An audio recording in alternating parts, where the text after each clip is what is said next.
Welcome back to Whimsical Butterflies. So I finally come back to finish the trio that I promised you guys a while ago. This is Beatrice.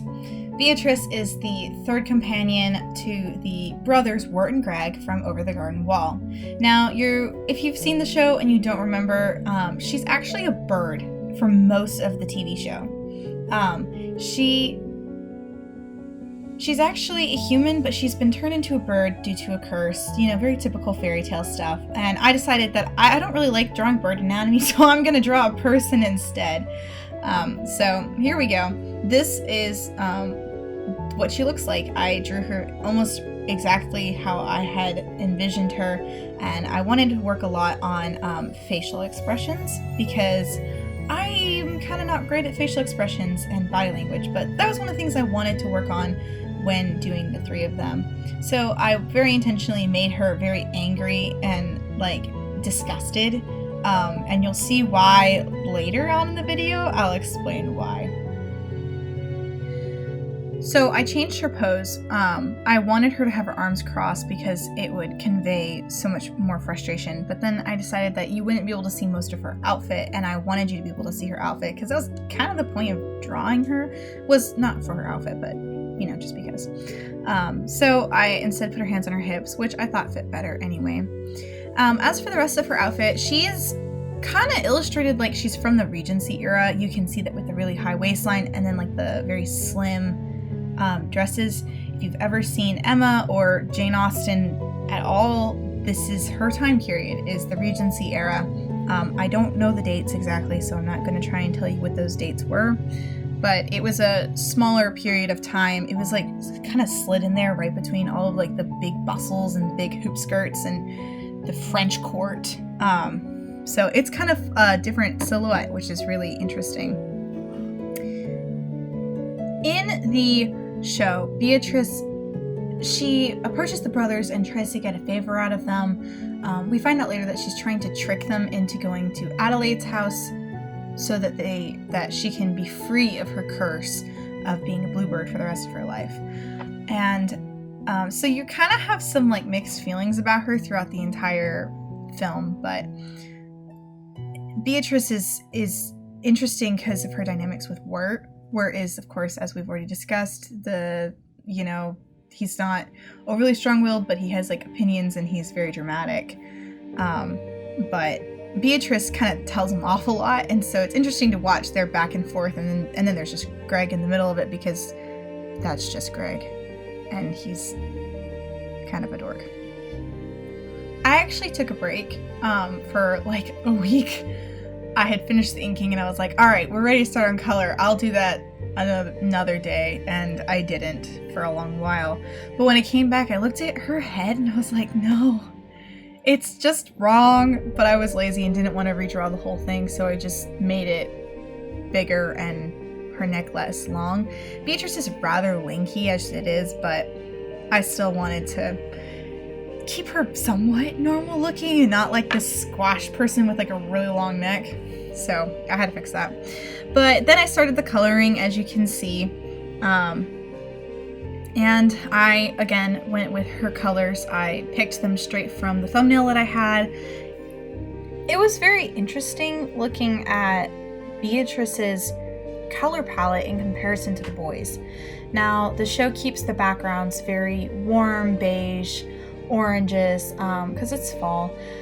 But what was interesting is her color palette, and the boys as well, they're all cool tones. So they're all greens and blues, and Wirt has some reds, but that's because he's the main character, and Beatrice has red hair, but she actually is mostly blue because she's this little bluebird, and so she tends to stay very small.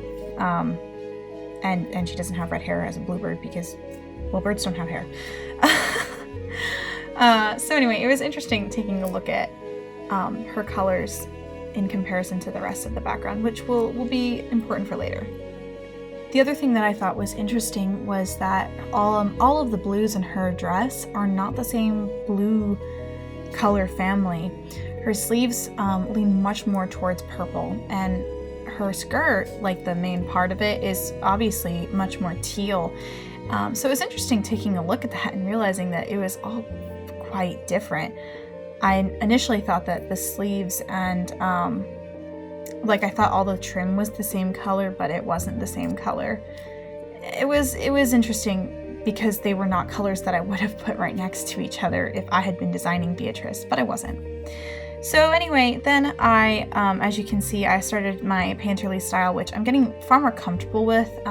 This is my third painting that I've done this style. Well, technically it's my fourth, but third one currently. And I really was proud of the way that this went out. I went ahead and I put a gradient on her skirt because I wanted it to look like it was darker from the bottom up, and it's a much wider section of just pure color, and so I wanted you to see that there was a difference there rather than just try and paint that in myself. It was much easier to just do the gradient and then layer on the painting on top because it made the skirt look more dynamic than if I had just done the painting instead.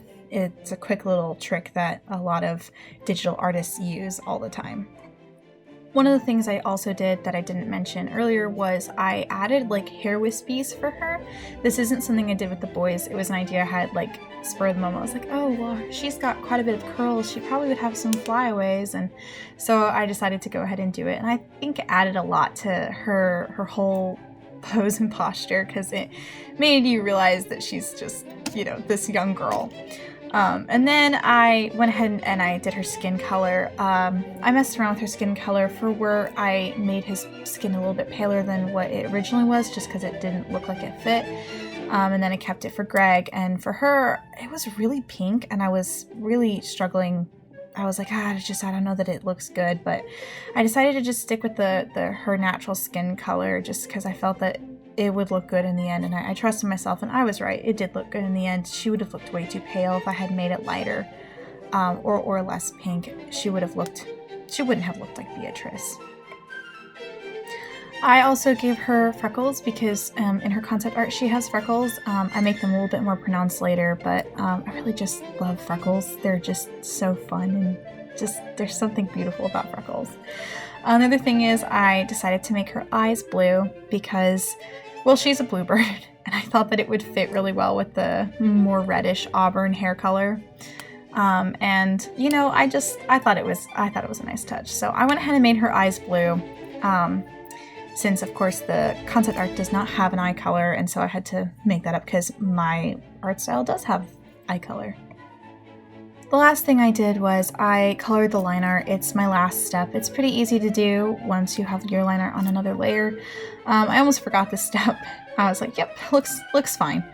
But I wasn't quite done yet. So I colored the line art to make my painting of her look a little bit softer, a little more naturally painted, like I would have painted this with oils or acrylics. Now, of course, it doesn't look that way, but it's because it's a digital piece. It's gonna look like a digital piece no matter what.